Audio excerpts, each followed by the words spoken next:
Bismillahirrahmanirrahim. Alhamdulillahi alamin. Arrahmanirrahim. Maliki yaumiddin. Iyyaka na'budu wa iyyaka nasta'in. Ihdinas siratal mustaqim. Siratal ladzina an'amta 'alaihim ghairil maghdubi 'alaihim waladdallin. Rabbighfirli wa liwalidayya wa lil mu'minina amin. Bismillahirrahmanirrahim. Alhamdulillah wassalatu wassalamu ala Rasulillah wa ala alihi wa sahabatihi wa man amana bihi wattaba'ahu wa walah. La hawla wa la quwwata illa billah. Subhanaka la ilma lana illa ma 'allamtana innaka antal alimul hakim. Ya Fattahu ya Fattahu ya Fattah, iftah lana fathal futuh. Rabbi yassir wa a'in ya karim, waftah lana futuhal arifin, waftah bil haqqi wa antal fattahul alim. Amma ba'd, faqad qala muallifu hadzal kitab Sayyidi Syekh Abdul Fattah Abu Huddah rahimahullahu ta'ala rahmatan wasi'ah wa radhiya anhu wa anna wa maddana bi asrarihi wa anarana bi anwarihi wa afadha alaina min barakatihi wa nafahatihi wa nafa'ana bihi wa bi'ulumihi wa bi'ulumi masyayikhi wa ulumi sa'iri ibadihi salihin fid daraini amin ya rabbal alamin. Bismillahirrahmanirrahim.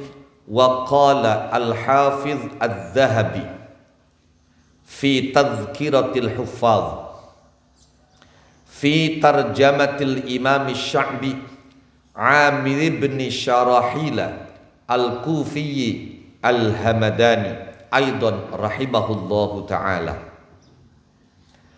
Berkata Al-Hafidh Adz-Dzahabi di dalam kitabnya Tadhkiratul Huffaz, tepatnya juz 1 halaman 81 sampai 84. Al-Hafidh artinya orang yang minimal hafal 100.000 hadis, baik itu matan maupun sanad.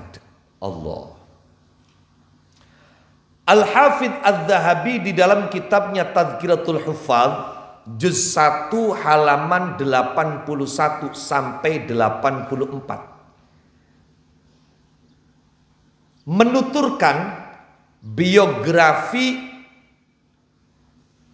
Imam Sya'bi yang nama lengkapnya adalah Amir bin Syarahil al-Kufi al-Hamadani rahimahullahu ta'ala. Qala Ibnu Syubrumah, berkata Ibnu Syubrumah, sami'tu asy-Sya'biyya yaqul, aku mendengar Imam Asy-Sya'bi berkata, ma katabtu sauda'a fi bayda'a ila yaumi hadha wala haddatsani rajulun bihaditsin qattu illa hafidtuh wala ahbabtu ayyu'idahu alayya walaqad nasitu minal ilmi ma law hafidhahu ahadun lakana bihi alima. Berkata Ibnu Syubrumah, aku mendengar Imam Sya'bi berkata, maka tabtu, tidaklah aku menulis, sauda'a, tidaklah aku menuliskan, sauda'a tinta hitam, fi bayda'a pada lembaran putih, ila yaumi hadza sampai hari ini. Dari sejak dulu sampai hari ini. Wala haddatsani, dan tidak menceritakan kepadaku, rajulun seseorang, bihaditsin sebuah hadis, qattu illa hafidtu, kecuali aku hafal. Wala ahbabtu, dan tidaklah aku senang, ayyu'idahu alayya, orang itu mengulang hadis tadi kepadaku.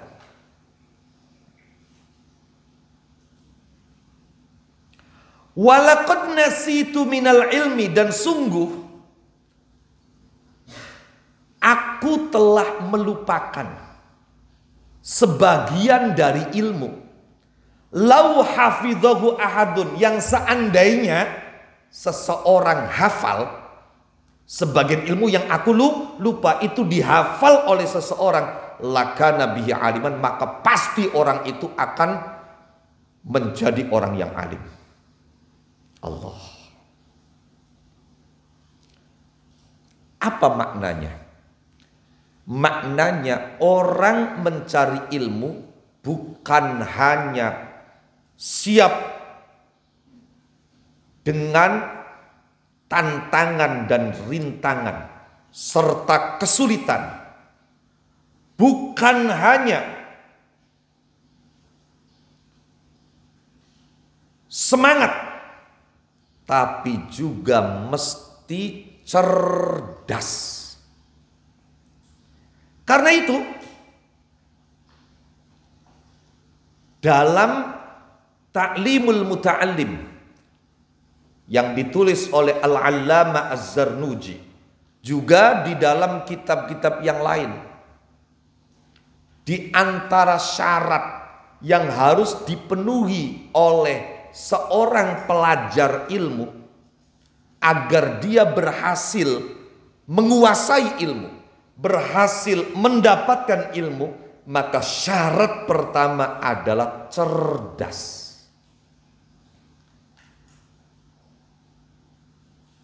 Ada 6 syaratnya. Disyairkan oleh Imamuna Muhammad ibn Idris Asy-Syafi'i. Akhilan tanalal ilma illa bisittatin. Ada naskah yang menggunakan alala.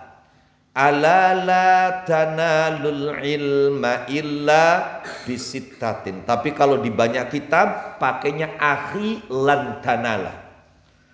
Akhilan tanalal ilma illa bisittatin. Sa'ukhbiru an tafsiliha bibayani. Saudaraku, kau tidak akan pernah bisa mendapatkan ilmu kecuali engkau memenuhi 6 syarat. Sa'ukhbiru an tafsiliha, yang rincian 6 syarat, 6 kriteria ini akan aku ceritakan kepadamu. Bibayani, dengan jelas. Apa 6 kriteria itu? Dzakain wa hirsin wastibarin wa bulghati wa talqini ustadzin watuli zamani. Pertama, zaka, cerdas.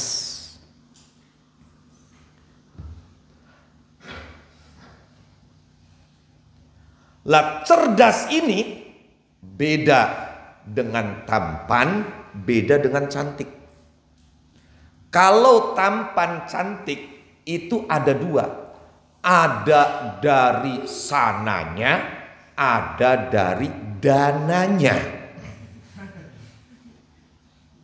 Ana wong asalita ora pantes petat barang dadi wong sugi, katon gagae, katon prigele. Oh, berarti cantiknya dari dananya. Kapan cerdas? Ada dari sananya, ada dari usahanya. Maka kecerdasan oleh Imam Ghazali dibagi 2. Ada yang bersifat wahbi dari sana. Dia terlahir sebagai sosok yang cerdas. Ada dulu seorang ilmuwan namanya Al-Kalabi. Dikenal dengan nama Al-Kalabi. Kenapa? Karena kalau sudah debat dengan musuh mau lari kemana pasti kekejar. Seperti anjing mengejar buruan. Maka dia dikenal dengan nama Al-Kalabi. Nama aslinya Muhammad ibn Sa'ib. Semua yang dia baca, semua yang dia dengar, semua kitab yang dia punya, hafal semua.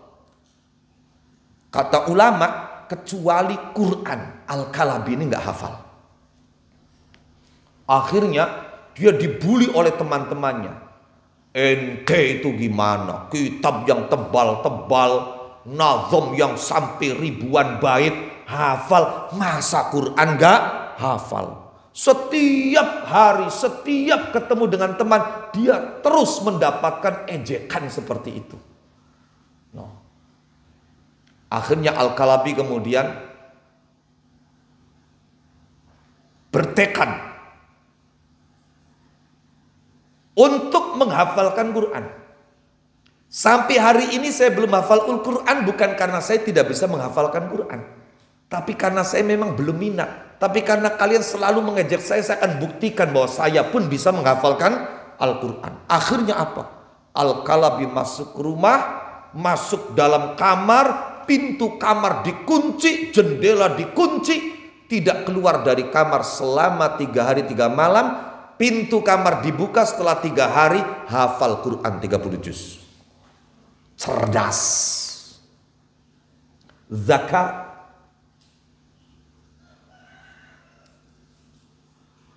Cerdasnya Wahbi, memang dia terlahir dengan kecerdasan yang di atas rata-rata. Ada cerdas yang kasbi dari usahanya. Sebetulnya dia tidak begitu cerdas, biasa-biasa saja, tapi dia tekun, dia rajin, dia semangat. Beli apal-apal terus, diapalakan, pantang menyerah. Beli bisa-bisa terus, dipelajari sampai bisa. Akhirnya terasah menjadi cerdas. Lading sepira ketule, kapan terus diasah suwe-suwe landep. Bukan hanya usaha menghafal, bukan hanya ikhtiar belajar. Ndongan jaluk diparingi kecerdasan karo Gusti Allah. Sampai isine karo wong dibuang. Bagen wis demi ambir diparingi ngapalakene gampang, belajari gampang, diparingi bisa cerdas sampai rela. Rambute dikojek, digundul setiap dina rebo sampai 40 rebo. Masya Allah. Ini salah satu upaya agar cerdas. Tapi saya tidak menganjurkan untuk santri putri, tidak menganjurkan sama sekali. Nanti dikira di sini pondok biksu malah.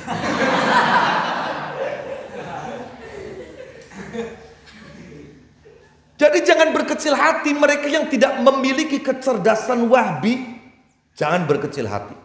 Terus semangat, terus berusaha, terus berjuang, terus ikhtiar. Nah, zakat cerdas. Di sini Al-Hafidh Adz-Dzahabi di dalam kitabnya Tadhkiratul Huffaz ketika menceritakan biografi Imam Sya'bi yang nama lengkapnya adalah Amir ibn Syarahil Al-Kufi Al-Hamadani, menceritakan sanadnya dari Ibnu Syubrumah. Kata Ibnu Syubrumah, aku mendengar Asy-Sya'bi berkata, "Ma katabtu sauda'a fi bayda'a ila yaumi hadza." Wala haddatsani rajulun bihaditsin qattu illa hafidtuh. Dari sejak dulu saya mulai belajar sampai hari ini, tidaklah saya menggoreskan tinta hitam pada lembaran kertas putih. Tidak juga seseorang menyampaikan, menceritakan hadis kepadaku kecuali pasti aku hafal. Maknanya Imam Sya'bi ini menulis apa saja, mendengar apa saja, langsung terekam dalam quwwatul hafidhah, langsung terekam dalam otaknya, dalam akalnya, langsung dihafal. Nulis apa baik, langsung apal sing ditulis. Krungu apa baik, langsung apal sing dirungu. Zakat, cerdas.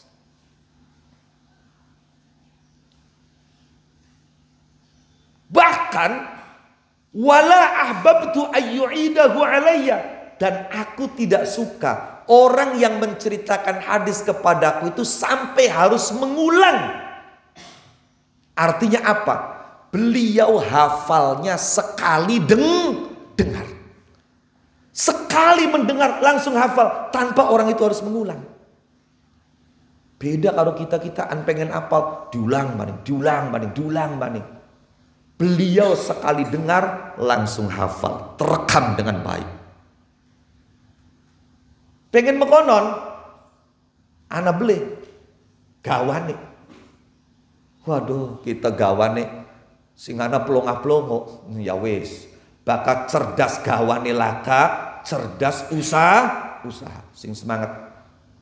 Usahanya bukan hanya dengan menghafal belajar, tapi kanggo santri lanang dikojek, digundul. Aja tinggal maca doa Allahumma ya man huwa fi uluwihi kainun. Setiap selesai sholat, setiap akan belajar.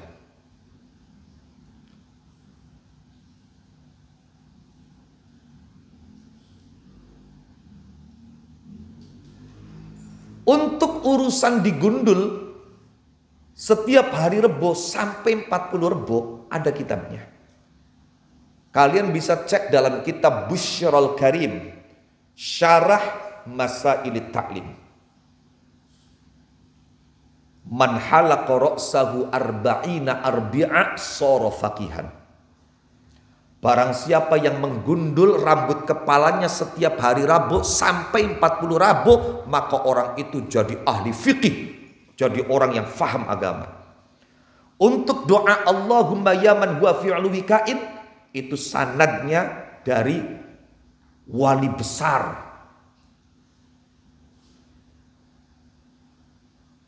di daerah Kediri, Mbah Kiai Ma'ruf Kedunglo. Beliau mengatakan orang yang setiap selesai sholat dan mau belajar membaca doa Allahumma ya man huwa fi uluwihi kain ya man huwa fi ilmihi muhit, minimal 2 kali. Entah kapan waktunya dia akan jadi ulama besar.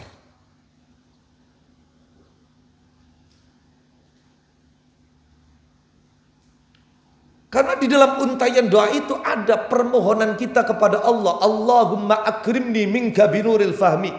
Ya Allah, muliakan aku dengan cahaya pemahaman.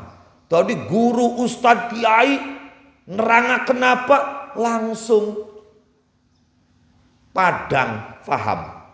Ora plongo, delongop, jelula, kayak ketek ketulup. Wa akhrijni min zulumatil wahmi. Ya Allah, keluarkan aku, mentaskan aku dari gelapnya salah sangka.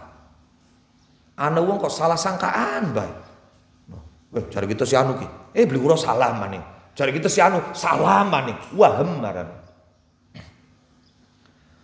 Warzuqni fahman nabiin. Ya Allah, beri aku pemahaman seperti pemahaman para nabi. Wa hifdzal mursalin, beri aku kekuatan menghafal seperti daya hafal para rasul. Bahkan wa ilhamal malaikatil muqarrabin, minta kepada Allah agar diberi ilham melalui para malaikat muqarrabin. Maka jangan tinggal itu doa Allahumma ya man huwa. Itu doa dahsyat. Dan salah satu upaya bagaimana agar kita cerdas. Karena cerdas sekali lagi dalam konteks orang belajar itu merupakan syarat. Bahkan syarat pertama. Zakat. Wahirsin, ngongso, rakus, artinya tidak pernah merasa kenyang. Ngaji sekalipun kitab yang sama, sekalipun sudah hatam, untuk ngaji kitab itu lagi tidak ada bosan. Terus. Pokoknya tidak pernah ada kata kenyang dari ilmu. Puas dengan ilmu. Hirs namanya. Kemudian wastibarin, sabar. Sabar itu artinya pantang menyerah. Orang yang punya mimpi, orang yang punya harapan, orang yang punya cita-cita, ketahuilah Mimpimu, harapanmu, cita-citamu hanya tunduk saat kamu memiliki jiwa sabar.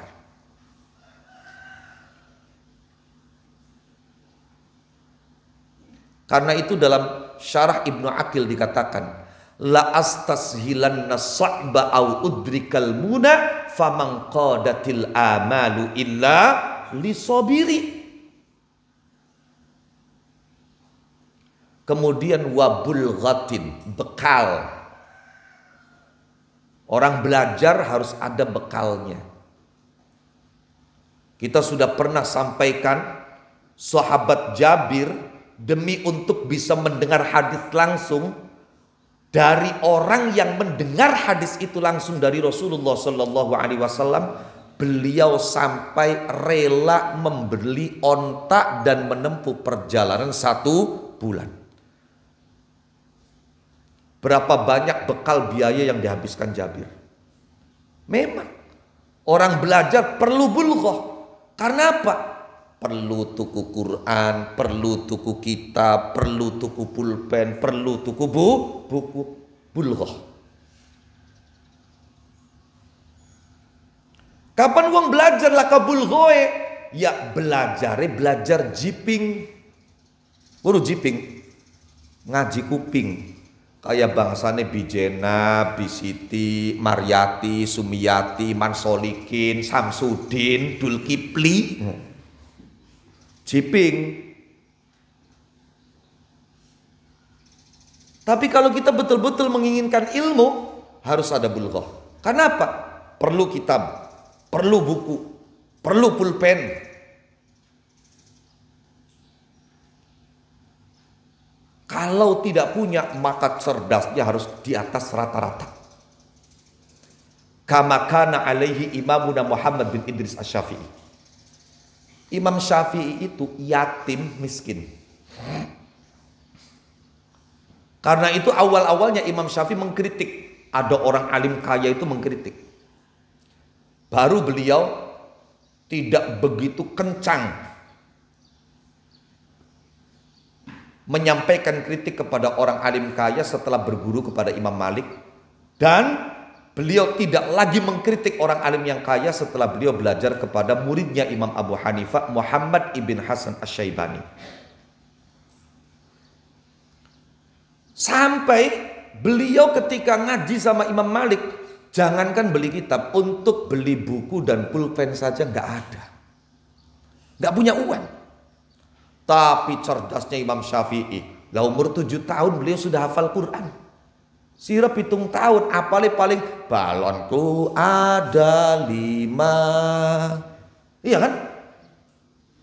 Imam Syafi'i 7 tahun hafal Quran. Dan tentu ditasmi'. Nah kita hafal Quran, masih juga belum berani tasmi'. Maka Imam Syafi'i ketika ngaji sama Imam Malik, itu beliau paling kecil duduknya di pojok. Yang ngaji sama Imam Malik itu senior-senior, ulama-ulama. Bukan orang-orang biasa. Dan mereka serius mencatat untaian hadis yang disampaikan oleh Imam Malik ibn Anas, Imamu Daril Hijrah. Di saat yang lain begitu menyimak dengan seksama, mencatat apa yang disampaikan Imam Malik. Imam Syafi'i di pojokan itu beliau mengambil ludah dengan jari telunjuknya, kemudian ditempel-tempelkan ke telapak tangan kirinya. Begini. Selesai ngaji, musafahah salaman, Imam Malik ditahan, Imam Syafi'i ditahan oleh Imam Malik. Cung, dodok ini cung. Ya gulam, ijlis. Dan dodok, aja gerak balik. Sewise santri kabeh wis bubar, Imam Syafi'i dia ngomong ning Imam Malik, cung, baka arepan dolanan aja ning kene. Kin tempat ngaji. Ning jaba dolanane mana? Aja ning kene. Bokat tanah sing keganggu. Jari Imam Syafi'i, Kiai, kula mboten dolanan Kiai, kula nderek ngaos, kula milet ngaos Kiai. Wah, melu ngaji apa wong kita kuseng mau delengaken sira bae ning pojok dolanan idu. Kiai, kula mboten dolanan idu. Saya tidak memainkan ludah. Itu saya menulis, mencatat keterangan panjenengan. Saya mencatat hadis yang panjenengan sampaikan. Saya orang miskin, saya yatim karena saya tidak punya buku, tidak punya pulpen. Karena itu telapak kaki kiri saya jadikan buku, jari telunjuk ini saya jadikan pulpen, ludah ini saya jadikan mangsi. Si raja guyon sih cung, serius Kiai. Wes baka iya sira mau dudu dolanan temenan ngaji bruk. Si jibai hadis yang tadi saya sampaikan, kalau bisa kamu ulang satu saja, maka silakan besok kamu hadir. Berarti memang kamu tidak main-main, kamu belajar. Ya Rob, itu Imam Syafi'i kecil bukan hanya mengulang satu hadis, semua hadis yang disampaikan Imam Malik di majelis itu disampaikan oleh Imam Syafi'i tanpa ada salah satupun.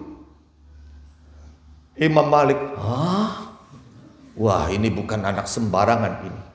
Ini the amazing of children. Wah. Imam Malik kemudian pesan, ya wis cung, kita percaya sira ngaji. Mulai kiki sira bruk ngaji dodoke aja ning pojok ning ngarepe kita ning kene. Subhanallah, cerdas. Lah kalau kita nggak cerdas ya harus punya buku, punya kitab, punya pulpen. Disinilah kenapa syarat mendapatkan ilmu harus ada bulghah.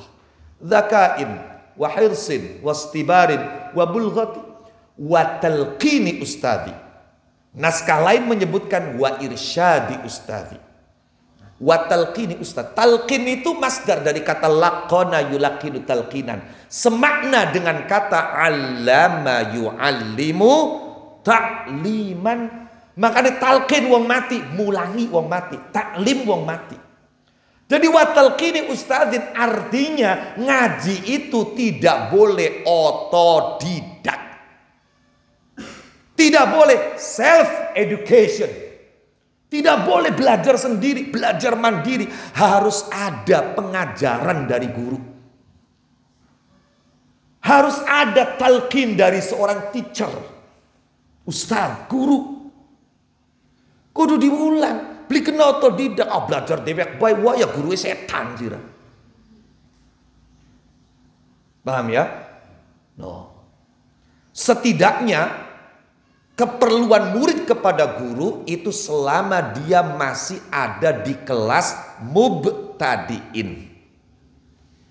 Karena dia belum bisa taswirul masail.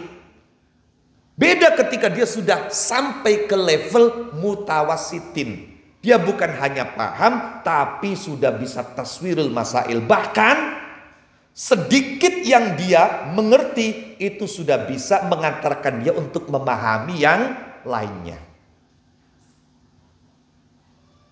Jadi dia mendapatkan torof sebagian, ihtadabihi ila baqi.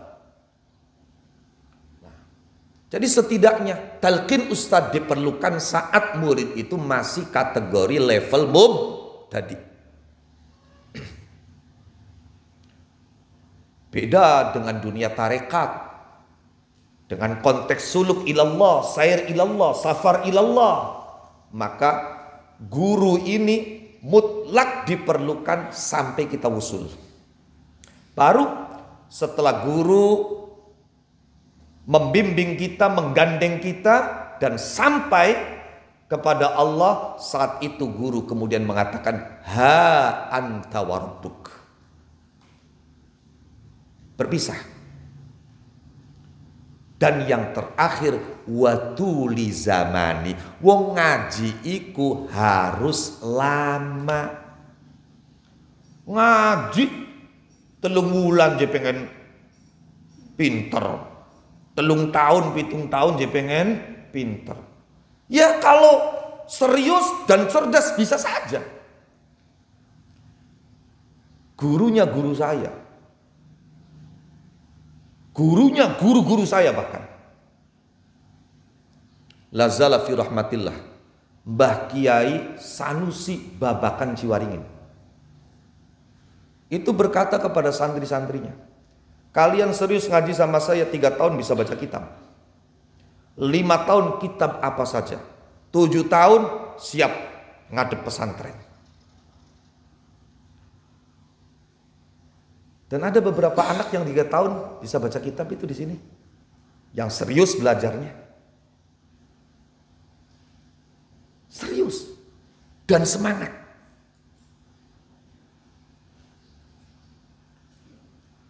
Tulis zaman. Penting.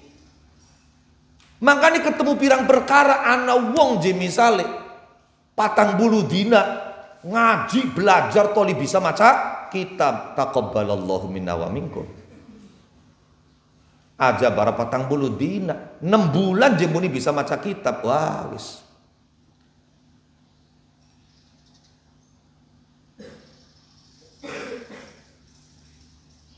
Gak mungkin.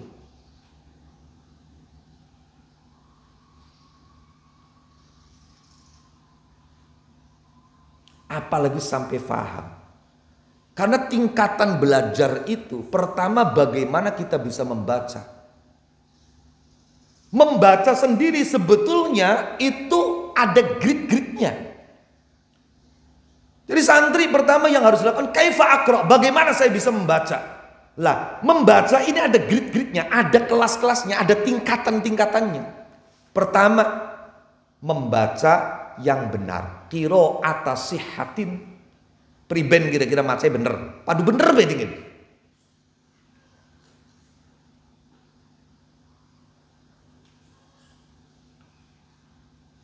Sing nomor loro. Kiro ata tahqiqin. Membaca dengan teliti. Jadi apa yang dibaca ini diteliti itu. Dasarnya apa? Istidlalnya apa? Istimbatnya dari mana? Baru nanti qiraatun tiqadin. Membaca dengan kritis. Ini istidlalnya begini, istimbatnya dari ini, tapi menurut saya begini. Nah, itu levelnya sudah. Maka sudah belajar itu yang penting pertama kaifa aqra, yakni qiraat as-sihah. Bagaimana saya membaca dengan benar saja dulu. Setelah itu baru meningkat. Kaifa afham, bagaimana saya faham. Karena tidak semua orang yang bisa membaca paham dengan yang dibaca. Setelah kita bisa faham, wa kaifa ufahim, kemudian belajar bagaimana kita bisa memahamkan kepada yang lain. Dan ini nggak bisa menggunakan praktis-praktis, itu nggak bisa. Mesti watuli zamani. Baik, kita kembali pada kisah Ibnu Syubrumah. Mengisahkan tentang kecerdasan Imam Syafi'i. Kata Ibnu Syubrumah, aku mendengar Imam Syafi'i berkata, maka tabtu sauda'a fi bayda ila yaumi hadha wala haddatsani rajulun bihaditsin qattu illa hafidtu. Tidaklah aku menuliskan tinta hitam pada lembaran putih sampai hari ini. Tidak pula seseorang menceritakan satu hadis kepadaku kecuali aku menghafalnya. Wala ahbabtu ayyu'idahu alayya, dan aku tidak suka orang itu sampai harus mengulang apa yang disampaikan kepadaku. Artinya sekali dengar hafal. Walaqad nasitu minal ilmi ma law hafidhahu ahadun lakana bihi alima. Ya Allah. Dan sungguh sebagian ilmu telah aku lupakan. Sebagian yang seandainya ada orang hafal ilmu yang aku sudah lupa itu, maka dia pasti jadi orang alim. Padahal yang dilupakan oleh Imam Syafi'i itu hanya sebagian kecil. Lah sekarang yang masih diingatnya berapa banyak? Berapa hebat? Yang dia lupa itu cuma sebagian kecil. Tapi sebagian kecil itu kalau sampai dihafal oleh orang lain, orang itu pasti jadi orang alim. Ya Rabb. Wa an Wadi'in ar-Rasibi 'ani Sya'bi qal, diceritakan dari Wadi ar-Rasibi dari Imam Sya'bi, yakni Amir ibn Syarahil al-Kufi. Imam Sya'bi berkata, ma'arwi syai'an, ma'arwi tidaklah aku meriwayatkan syai'an sesuatu, aqalla yang lebih sedikit minasyi'ri daripada syair. Artinya apa? Syair itu merupakan hal yang paling sedikit yang diriwayatkan oleh Imam Sya'bi. Yang paling banyak beliau riwayatkan ilmu, Quran, hadis. Pokoknya yang paling sedikit yang beliau riwayatkan, yang beliau sampaikan, yang beliau ceritakan adalah syair. Tapi sedikitnya syair yang diriwayatkan oleh Imam Sya'bi. Apa kata beliau? Walau syi'tu la ansyadtukum syahran la u'id. Allah karim. Dan kalau saya mau, sedikit syair yang saya hafal itu, kalau saya mau, saya akan kidungkan, saya akan nyanyikan pada kalian 1 bulan penuh tanpa ada syair yang saya ulang. Masya Allah. Setitike lo, lamun disampiakan sebulan, lakas yang diulang. Jadi pirang ewu setitike lo. Allah karim. Pun terakhir, qala Ibnul Madini, Imam Ibnul Madini berkata, qila lisya'bi, ditanyakan pada Imam Sya'bi. Jadi beliau sosok yang pada zamannya itu terkenal alim, jenius luar biasa. Sampai-sampai orang itu bertanya-tanya, apa kiatnya? Apa caranya? Metode apa yang dimiliki sampai beliau ilmunya sebanyak itu? Maka ditanyakan kepada Imam Sya'bi, min aina laka hadzal ilmu kulluh? Min aina, dari mana, laka bagimu, hadzal ilmu kulluh, semua ilmu ini. Jadi semua ilmu ini itu dari mana kau dapatkan? Atau mungkin dengan cara apa kau peroleh? Apa jawaban Imam Sya'bi? Qala, beliau menjawab, binafyil i'timad, dengan menafikan, mentiadakan i'timad, bergantung.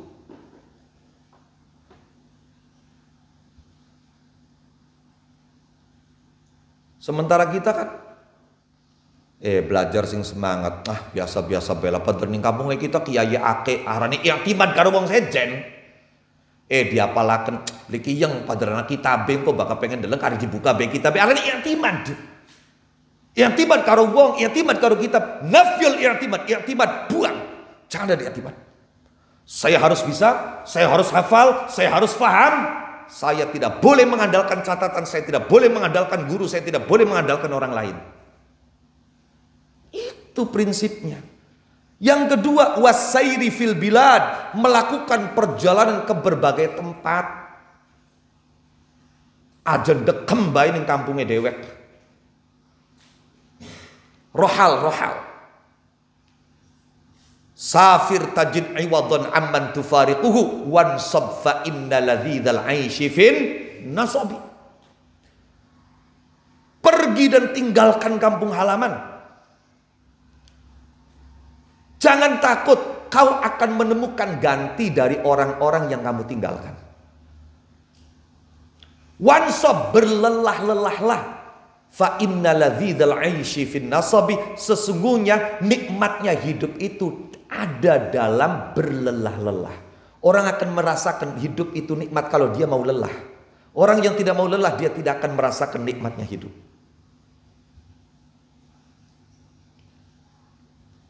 Wasairi fil bilad, dengan berjalan ke berbagai daerah, ke berbagai negara. Wasabrin kasabril, di sini tulisannya apa? Jimad ya. Nah itu pada cetakan yang lain di catatan kaki disebutkan Yang benar wasabrin kasabril himar. Sebagian naskah ada yang kasabril jamad, sebagian naskah lagi ada yang kasabril hamam. Tapi dikatakan bahwa kilahuma tahrif, dua-duanya itu salah cetak.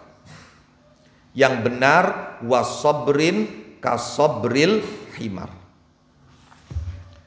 Jadi yang pertama dengan menafikan i'timad. Yang kedua dengan meninggalkan kampung halaman menuju berbagai tempat yang di situ ada ilmu, di situ ada ahli ilmu. Yang ketiga dengan kesabaran seperti sabarnya keledai.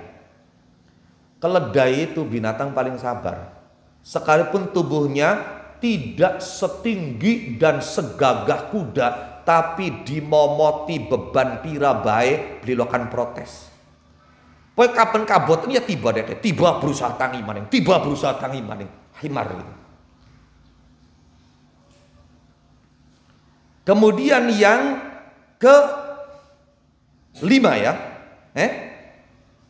yang keempat wabukurin kabukuril hurab, yaitu dengan datang pagi-pagi seperti datang pagi-paginya gagak, seperti pulang pagi-paginya gagak. Tadi maknane priben, maknane wong sejen masih turu kita wis belajar, wong sejen durung mangkat ning majelis kita wis ngenteni bukur ku apa? Jare bahasa wong kana-kanai gasik-gasik cepat. Jangan malah gitu kari-karian baik, ora bukur arane. No. Ya bukur panganan. Enak dipangane. Bukur. Jadi ketika di majelis pengajian datang paling dulu menunggu. Ketika yang lain masih tidur, dia sudah menelaah kitab, sudah mulai menghafal. Itu artinya bukur. Seperti halnya burung gagak. Burung gagak itu di saat yang lain masih tidur malam, dia sudah berkeliaran terbang kemana-mana. Naqif huna wallahu a'lam bishawab. Al-Fatihah. Bismillahirrahmanirrahim.